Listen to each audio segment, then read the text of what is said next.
The markets are hemorrhaging. If you looked at your portfolio this morning, specifically at the precious metals sector, you likely felt that familiar sickness in your stomach. Silver, the asset that was supposed to be the ultimate hedge against chaos, the metal that literally powers the green revolution, just took a massive 4.6% nosedive in a single session. The mainstream media is already churning out the standard excuses. They are calling it a technical correction. They are blaming it on margin hikes in a global liquidity crunch. On the surface, the math checks out. But ask yourself this: why would the price of the most critical strategic metal on Earth collapse at the exact moment global geopolitical tension is at its breaking point? Why in January 2026, with inflation still eating away at the dollar and supply chains fracturing, is silver being sold off like it's worthless? Here is the uncomfortable truth. This isn't a sell-off. This is a shakeout. You are witnessing a calculated, cold-blooded transfer of wealth from the impatient retail investor to the institutional giants. And looming behind this crash is a silent, brutal economic war between Washington and Beijing over who controls the future of energy. Today, we are dissecting the silver bloodbath. We're going to show you why this margin call was a trap and why the smart money is buying while you are panic selling. Let's examine the crime scene. On January 4th, silver prices collapsed, shedding nearly 5% of their value in a blink of an eye. The catalyst, according to reports surfacing from markets like Egypt and rippling globally, was a sudden, aggressive increase in margin requirements. For those of you who don't trade on leverage, let's simplify what a margin hike actually represents. It is when the exchange, the house, suddenly changes the rules in the middle of the game. They tell traders, to keep your position open, you need to put up more cash right now. Most retail traders and over-leveraged speculators don't have millions in liquidity sitting idle. So what happens? Forced liquidation. The system automatically sells their positions at market price to cover the debt. This creates a cascade effect. One sell order triggers another and another, creating a vacuum where the price free falls because there are no buyers at those immediate levels. This is a textbook liquidity squeeze. But here is the anomaly. Usually margin hikes happen after volatility spikes to protect the exchange. This time, the hikes seem to preempt the volatility. It feels coordinated. It feels like someone wanted to flush the leverage out of the system before the next major move. While the paper price on the COMEX crashed, try buying physical bullion at this spot price today. You can't. The premiums are skyrocketing. This divergence between the fake paper price and the real physical asset is the smoking gun. To understand why silver is crashing while the world burns, we have to look at the macroeconomic chessboard. This isn't about jewelry demand. This is about the economic Cold War between the United States and China. The industrial vacuum. We are living in an era where silver is no longer just money. It is a strategic military and energy asset. Solar panels, electric vehicles, advanced missiles, and the next generation of semiconductors, they all require silver. It is the most conductive element on the periodic table. You cannot build the future without it. China currently dominates the processing and refining of these strategic metals. They control the solar supply chain. The United States knows it is behind. Both superpowers are desperate to stockpile strategic resources. Now, think like a predatory hedge fund or a strategist in Beijing. If you know you need to buy massive amounts of silver for the next decade of industrial production, do you want to buy it at all-time highs? No, you want to buy it cheap. The net zero desperation and bank manipulation. Consider the timing. We are deep into 2026, the critical threshold for global net zero mandates. Western solar manufacturers and defense contractors aren't just buying metal, they are fighting for survival. If silver prices run free to their true value, their entire business model collapses. This crash serves as a coordinated reset for these giants. By triggering these margin hikes, the bullion banks created the necessary liquidity to cover their own dangerous short positions without spiking the price. They forced you to sell so they could exit their bad bets. Moreover, this suppresses the one indicator that exposes the dollar's true weakness against the yuan. It is a masterful, ruthless bailout of the Western establishment, funded entirely by your stop-losses. The tale of two markets. This is where the plot twists. While the Western paper markets dump contracts, the Shanghai Gold Exchange, SGE, has been seeing massive physical activity. The East is draining the West's vaults. Every time the price drops like this due to a margin event, we see tonnage move from London and New York vaults into Asian reserves. China is likely laughing at these margin hikes. They are taking the physical silver, thanking the Western banks for the discount, and using it to cement their dominance in green technology manufacturing. We are seeing a bifurcation of reality. The West trades paper silver to manage inflation expectations and protect the dollar. The East trades physical silver to dominate global industry. The crash you saw yesterday, that was the friction between these two tectonic plates grinding against each other. So what happens next? The dust will settle. The weak hands have been washed out. The leverage has been flushed from the system. What remains is a market with zero fat, driven purely by physical scarcity. The global supply of silver is in a structural deficit. Mines are aging, ore grades are falling, and demand is exponential. The laws of physics and economics dictate that eventually the price must reflect reality. You cannot print silver. You cannot magic it out of thin air. When the paper manipulation breaks, and it will break, the move to the upside won't be a gradual slope, it will be a vertical line. This is the prelude to a short squeeze of biblical proportions. If you sold yesterday, you did exactly what the institutions wanted. If you held, or better yet, if you bought the dip, you were aligning yourself with the strategic flow of capital from paper to physical. This wasn't a crash, it was a clearance sale for the elites. The question is, did you panic or did you prepare? Stay liquid, stay skeptical. On December 5, 2025, Reuters did something that made all of Wall Street hold its breath. They dropped a bombshell article labeling gold's rally as bubble behavior. Their message was crystal clear. Prices have risen too fast, 60%, the highest performance in 46 years.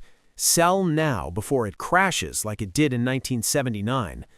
According to conventional logic, when this news hit the wires, combined with rising U.S. Treasury yields, gold should have nosedived. Investors should have panic sold to lock in profits. But the unthinkable happened. Gold didn't crash. It didn't even blink. It swallowed that bad news whole and stubbornly continued moving sideways at all-time highs. This isn't resilience. This is a terrifying anomaly. Why would an asset labeled a bubble by the media and being net sold by ETFs refuse to go down? Has the market gone insane? Or is there a shadow force silently scooping up every single ounce the moment it hits the floor? Welcome to Financial News. Let's rewind the tape and dissect this crime scene. We're going to find out why the old laws of supply and demand are dead. Look at the data Reuters accidentally exposed but didn't explain in depth. They call this a bubble. But bubbles are usually driven by retail mania, the euphoria of the crowd. But look at this chart. Gold holdings in ETFs like SPDR are 10% lower than their 2020 peak. Gold miner stocks are still languishing at the bottom. What does this mean? It means the retail crowd, people like you and me, are not buying. In fact, Wall Street is selling. So the billion-dollar question is, who is buying? And how aggressively are they buying to absorb the selling pressure of the entire Western world? The answer lies in the vaults of central banks. According to Goldman Sachs, these whales have been net buyers of over 1,000 tons of gold annually for the last 3 years. But here is the detail the mainstream media ignores. They aren't buying on the public futures exchange, where you can see the volume. They are operating in the opaque over-the-counter markets in London and Switzerland. This is a stealth operation. By keeping their massive buy orders off the public order books, they prevent the price from exploding too early. They are using iceberg orders, buying massive amounts of physical bars while the public price, determined by paper contracts, stays suppressed. Compare this to the China silver dump.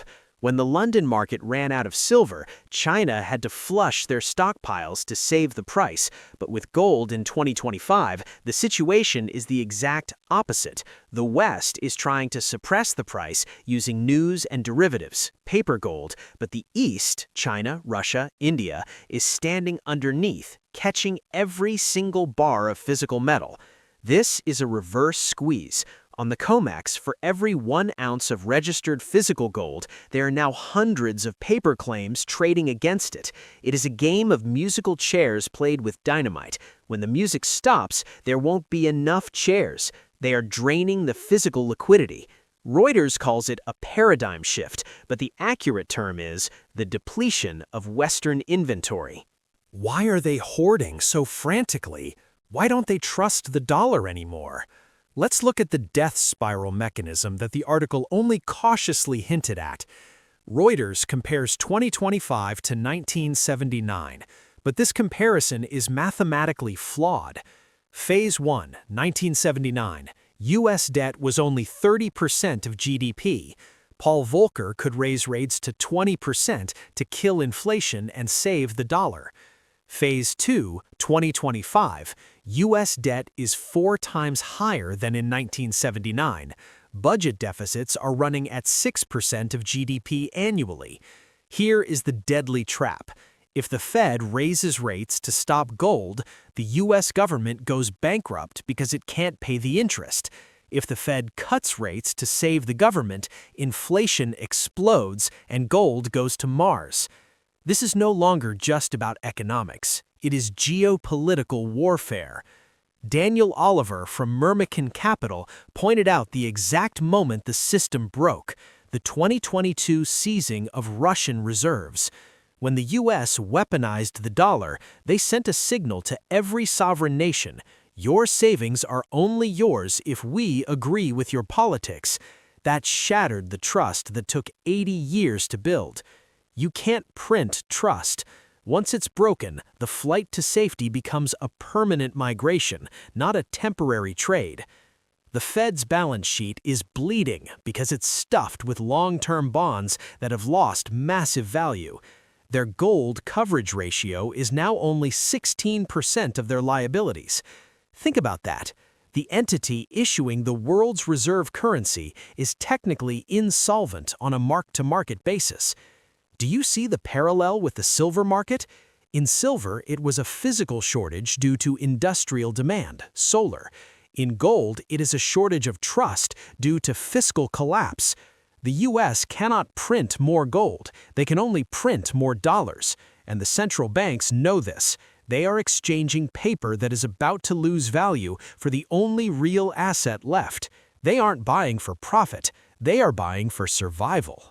So, what is the next scenario? Look at the math, because math doesn't lie. Currently, the gold price is rising solely due to smart money, the whale, buying pressure. The crowd, the retail, hasn't even joined yet because they believe articles like Reuters claiming this is a bubble. And here is the psychological trap. The article wants you to look at the nominal price, $3,000, $3,500, and think it's expensive.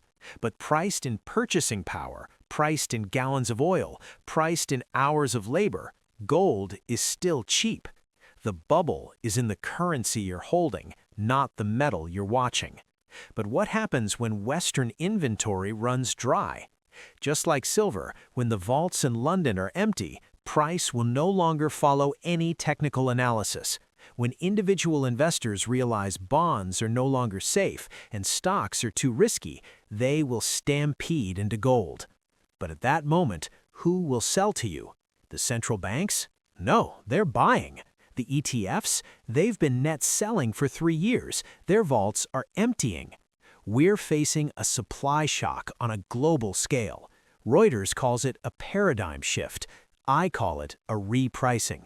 Gold isn't rising. The value of currency is free-falling to its true value, zero. Don't let the headlines fool you. They scream bubble to shake the tree, to scare you into selling the little gold you have left. Don't sell your insurance when the world's financial house is on fire. The physical supply shortage is about to be exposed. I am monitoring the inventory data at COMEX and LBMA closely. There are signs that we are scraping the bottom of the barrel. If you want to receive an early warning alert when the physical squeeze signal officially triggers, comment "Gold Squeeze" below. Remember, in this game, you cannot use policy to fight math, and the math is on gold's side.